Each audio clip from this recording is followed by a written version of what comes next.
Coordination compound संकुल यौगिकों के बारे में अपन पढ़ रहे थे।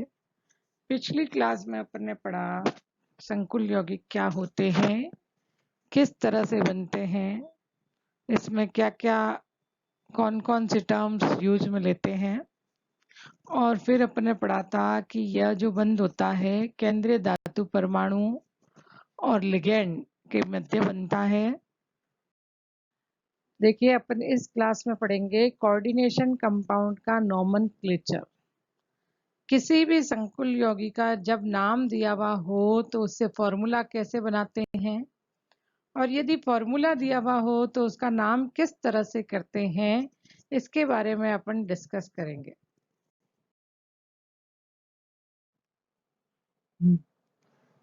फिर अपन ने पिछली क्लास में ये पढ़ा था कि जो संकुल यौगिक होते हैं उनमें मेन टर्म क्या क्या होती है, सेंट्रल मेटल एटम क्या होता है, समन्वय संख्या क्या होती है, आयनिक आयन मंडल क्या होता है, और समन्वय सत्ता क्या होती है। इंट्रोडक्शन के बारे में अपन ने पढ़ा, और इसके अंतर्गत अपन ने पढ़ा था, वापस देखिए एग्जाम्पल है K3FeCN6। जो बड़े ब्रैकेट में दिया हुआ होता है उसे समन्वय सत्ता कहते हैं, और जो ब्रैकेट के बाहर होता है वो आयनिक सत्ता कहलाता है। जितने लिगैंड का नंबर होता है या नंबर ऑफ कोऑर्डिनेशन बॉन्ड होते हैं उन्हें अपन समन्वय संख्या से प्रदर्शित करते हैं। फिर अपन ने पढ़ा था क्लासिफिकेशन ऑफ लिगैंड। लिगैंड क्या होते हैं और लिगैंड का वर्गीकरण किस तरह से होता है। उसमें अपन ने पढ़ा मोनोडेंटेट लिगैंड क्या होते हैं, बाईडेंटेट लिगैंड क्या होता है। मोनोडेंटेट लिगैंड वे होते हैं जब लिगैंड अपना एक lone pair of electron donate करके एक उपसहसंयोजी बंध बनाता है। तो number of coordination bond monodentate ligand में एक दाता परमाणु एक ही बंध बनाएगा। बाईडेंटेट लिगैंड जब लिगैंड में दो दाता परमाणु हो और एक ही लिगैंड एक समय में दो कोऑर्डिनेशन बॉन्ड बनाए। अपन ने देखा था एथिलीन डाईएमीन ऑक्सिलेट आयन, इसके बारे में ये किस तरह से अपना एक अणु या लिगैंड एक ही समय में दो lone pair of electron donate करके बंध बनाता है। फिर अपने पढ़ा ट्राइडेंटेट, टेट्राडेंटेट, हेक्साडेंटेट। हेक्साडेंटेट में एग्जाम्पल लिया था EDTA, मोस्ट इम्पोर्टेंट एग्जाम्पल, इसके बारे में क्वेश्चन पूछा जाता है। Ethylene diamine tetra acetate ion, hexadentate ion. Ambidentate ligand क्या होते हैं, किलेट लिगेंड के बारे में अपन ने पढ़ा। ब्रिज लिगेंड क्या होते हैं, और ऑक्सीडेशन नंबर किस तरह से निकालते हैं, और नामकरण में ऑक्सीकरण अवस्था किस तरह से इम्पोर्टेंट है उसके बारे में अपन ने पढ़ा था। पिछली क्लास में अपन ने अलग अलग कॉम्प्लेक्सेस, तीन तरह के कॉम्प्लेक्सेस होते हैं, positive complex, negative complex and neutral complex. अपन ने लिया था पॉजिटिव कॉम्प्लेक्स का नामकरण, जिसमें अपन ने लिया था चार्ज ऑफ लिगेंड, लिगेंड पर आवेश। मेन इंपॉर्टेंट था जब अपन ने लिगेंड के नामकरण में पढ़ा था कि किसका नाम किस तरह से देंगे, तो मैंने आपको बताया था कि लिगेंड के चार्ज को अपने को ध्यान रखना है, किस पर -1 चार्ज होता है, किस पर -2 चार्ज होता है, किस पर -3, और कौन सा उदासीन लिगेंड होता है जिस पर चार्ज 0 होता है। संकुलों का नामकरण। उदासीन संकुल की पहचान क्या है, इसके न तो इसमें बड़े ब्रैकेट के अंदर संकुल कॉम्प्लेक्स तो दिया हुआ होता है, पर न तो इसके आगे कोई धनायन होता है, न इसके पीछे कोई ऋणायन होता है। ये अपने आप में ही पूरा एक कंपाउंड है। तो उदासीन कॉम्प्लेक्स का नामकरण, एग्जाम्पल देखो, निकल CO4। तो पहले लिगेंड का नाम लिखना है, फिर धातु आयन का नाम लिखना है, छोटे ब्रैकेट में ऑक्सीकरण अवस्था लिखनी है। कार्बोनिल उदासीन लिगेंड है तो आवेश इसका 0 है, तो निकल का आवेश भी होगा 0। किनारे देखिए राइट हैंड साइड में आवेश निकाल सकते हैं। x+4 कार्बोनिल पर आवेश है 0, उदासीन संकुल है तो आवेश पूरे का 0, तो x बराबर आया 0। तो नाम देखो tetra carbonyl nickel 0। Next example FeCO whole 5, 5 ligand एक जैसे हैं तो इसके लिए पेंटा उपयोग में लेंगे। CO को कहा जाता है कार्बोनिल, तो नाम हो जाएगा penta carbonyl iron 0। Next example ferrocene. Ferrocene formula है FeC5H5 होल ट्वाइस। यहाँ पर C5H5 as a ligand work कर रहा है तो इसका नाम होगा साइक्लोपेंटाडाइइनाइल। जो साइक्लोपेंटाडाइइनाइल होता है उसमें उसे N5 से भी शो किया जाता है। N5 क्यों लिखा जाता है? 5 कार्बन है और पाई इलेक्ट्रॉन है, वो वलय में घूम रहे हैं। तो डीलोकलाइज्ड इस तरह की जो वलय है यहाँ पर C5H5-1 ये एरोमेटिक कंपाउंड की तरह बिहेव करता है। एरोमेटिक कंपाउंड वे होते हैं जो हक्कल रूल को फॉलो करें। हक्कल रूल का मतलब है कि ऐसी बंद वलय जिसमें Fn+2 पाई इलेक्ट्रॉन प्रेजेंट हो। Fn+2 पाई इलेक्ट्रॉन, n=2 यदि 1 लगाएं तो 4+2 6 पाई इलेक्ट्रॉन यदि हो तो ये हक्कल रूल को फॉलो करेगा।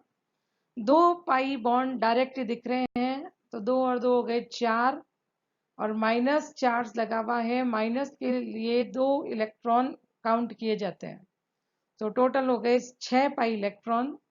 6 पाई इलेक्ट्रॉन होने के कारण से ये एरोमेटिक कंपाउंड है।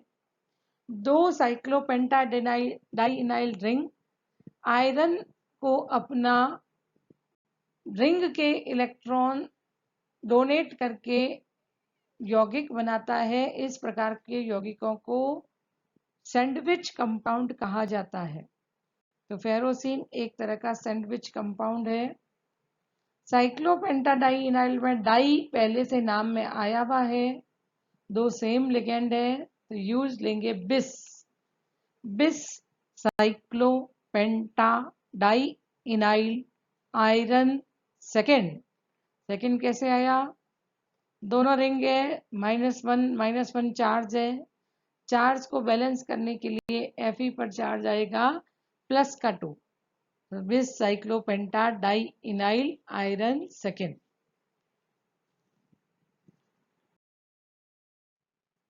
ऋणावेशित संकुलों का नामकरण, nomenclature of negative complexes. Negative complexes ऊपर चार्ज दिया होगा माइनस का, या ये जो संकुल होगा बड़े ब्रैकेट वाला उसे पीछे लिखा जाएगा। एग्जाम्पल करके देखते हैं। ब्रैकेट निकल Cn4 -2 आयन, वैसे ही नाम करना है। पहले लिगेंड का नाम, फिर धातु का नाम, फिर ऑक्सीकरण अंक को छोटे ब्रैकेट में। Cn यानी कि साइनाइड लिगेंड लगा हुआ है, इसे लिखेंगे साइनो। 4 सेम लिगेंड दिए हुए हैं तो 4 सेम हो तो इसे कहते हैं टेट्रा, तो नाम हो गया टेट्रा साइनो निकल। आपको बताया हुआ था कि ऋणावेशित संकुल में पीछे हमेशा 8 लगाते हैं तो नाम होगा टेट्रा साइनो निकलेट सेकेंड कैसे आया?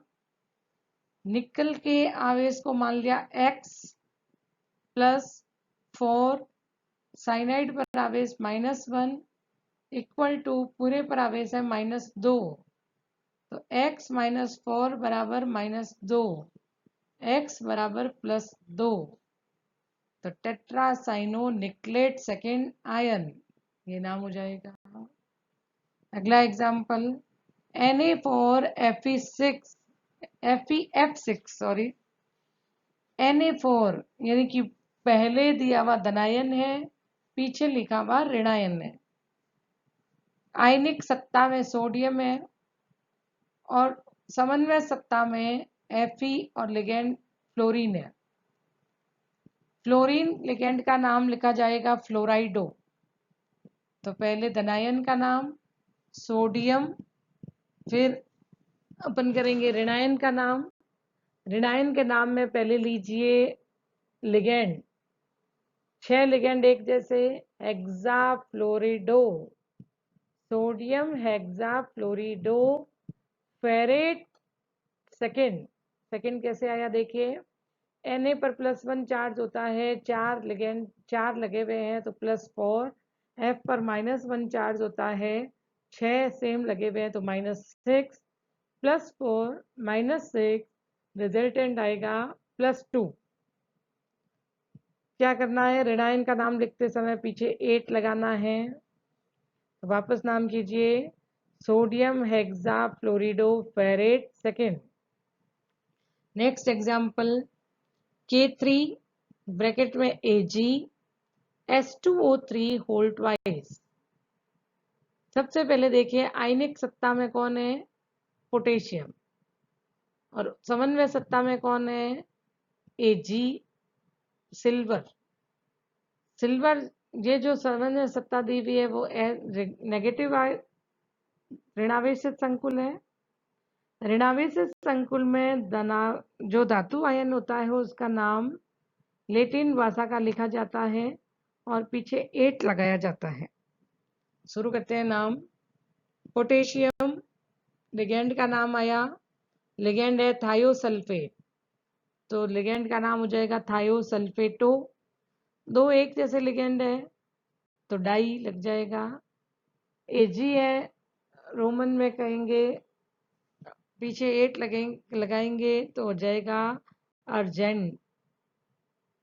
तो नाम देखो, potassium di thiosulfato argent K3AgS2O3 whole twice. First ligand देखिए क्या लगा हुआ है, थायोसल्फेट, नाम क्या लिखेंगे, थायोसल्फेटो। 2 एक जैसे हैं तो क्या लगाएंगे, डाई। आयनिक सत्ता में लिखा हुआ है पोटेशियम, तो पहले धनायन का नाम पोटेशियम, फिर लिगेंड का नाम डाई थायोसल्फेटो, और फिर Ag को कहेंगे अर्जेंटेट, और आवेश निकालते हैं। पोटेशियम +1, 3 है तो +3।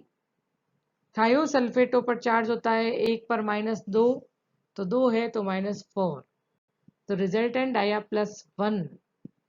पोटेशियम डाई थायोसल्फेटो अर्जेंटेट ब्रैकेट में फर्स्ट। अब देखिए जितने भी कंपाउंड यहाँ अपने लिखे हुए हैं, इससे आपको फॉर्मूले बनाने आना चाहिए। एग्जाम में फॉर्मूले पूछे जाते हैं।